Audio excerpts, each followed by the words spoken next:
I wouldn't just load a super soaker or a gun and just spray and pray. Anybody be my client. That doesn't work at all.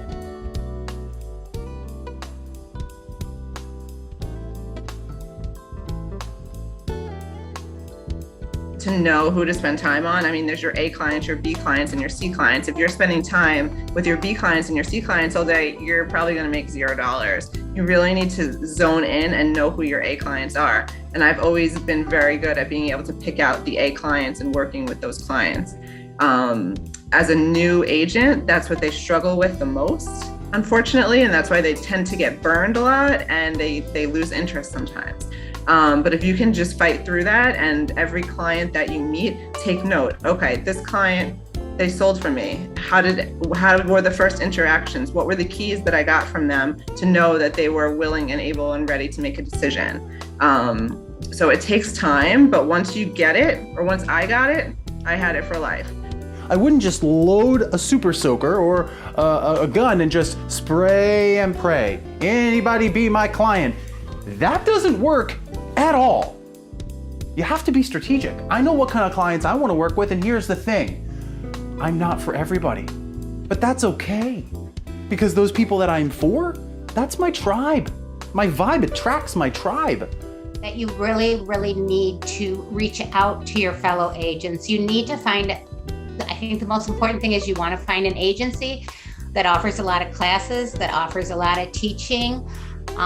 Be prepared at the beginning. It's more about learning than making money, probably like any type of a job.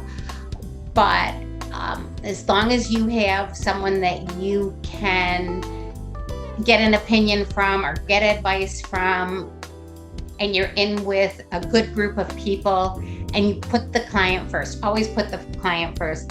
It should never be about selling a house and moving on, because you want to get to the point where you're getting referrals. You aren't out there just looking for strangers in the park. Nobody's just going to walk up to you in a park and say, hey, will you sell my house?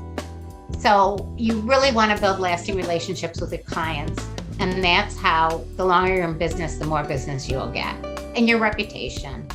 Number one would be communication and interpersonal skills. And unfortunately, I feel like that skill, with all of the technology that we have nowadays, it's becoming less and less common for people to be good at. So if you have good interpersonal skills and good communication skills, you will automatically click with your clients and they will trust you, which leads me to the second point, that you have to have integrity. People need to trust you. If they don't trust you, you're not getting anywhere. So I pride myself on being very trustworthy, and I'm one with the client. I want them to be happy. I want them to be my client for life. Why would I ever act without integrity? And also determination, never give up. You know, you're not going to win them all, but you can't let the ones that you don't win basically ruin your day, and then you get into a slump and then you can't get back into it again. So you have to just pick yourself right back up and get right back on the horse. The stuff you do right now, 90 days from now, it pays off.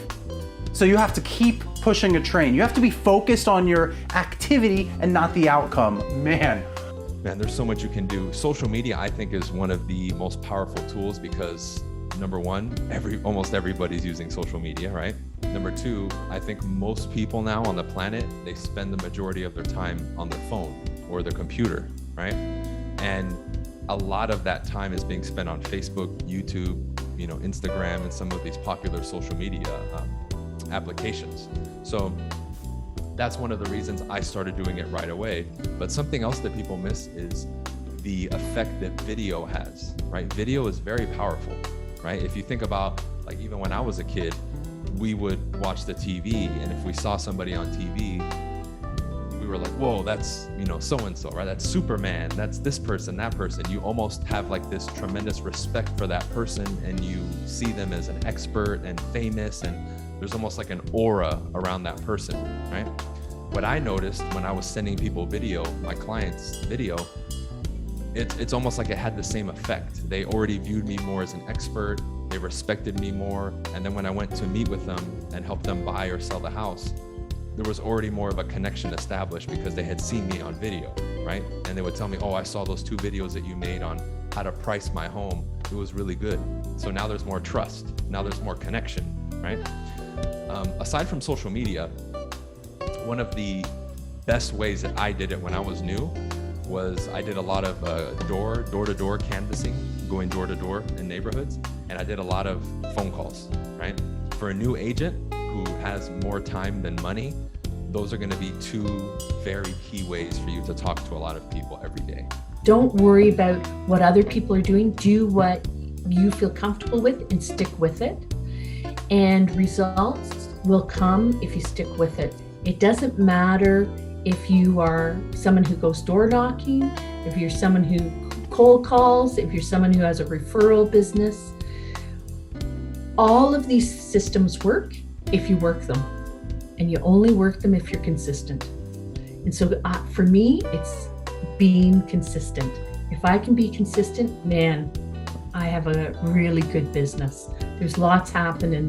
There's lots of magic that happens with consistency, and it's as boring as anything, I'll tell you. But that's where the magic happens. Don't be afraid to make mistakes. Mistakes are all part of the process. They're not bad. They're actually opportunities to learn. Take way more risks, because the downside is not nearly as bad as you think it's going to turn out. And that's the thing, you have to run this like a business. You have to have a P&L. You have to understand what your margins are, what's working, what's not working. Are you wasting your time? Are you chasing the right new business? If you work hard enough and you focus and you learn, you continually learn, that's the most important thing, because education is everything in this business, and it's ever evolving. If you work, you can be successful at it. If you focus and you're passionate about it, you can be successful at it. And so you have to get in this business, be patient, get a mentor, get a broker that can work with you and teach you, and just continue, be open-minded, continue to learn, and continue to push forward. Marketing is not everything. We see an absolute huge amount of realtors, particularly fresh in the business, that are at their desk every single day creating marketing. They create marketing and branding for themselves that never gets seen.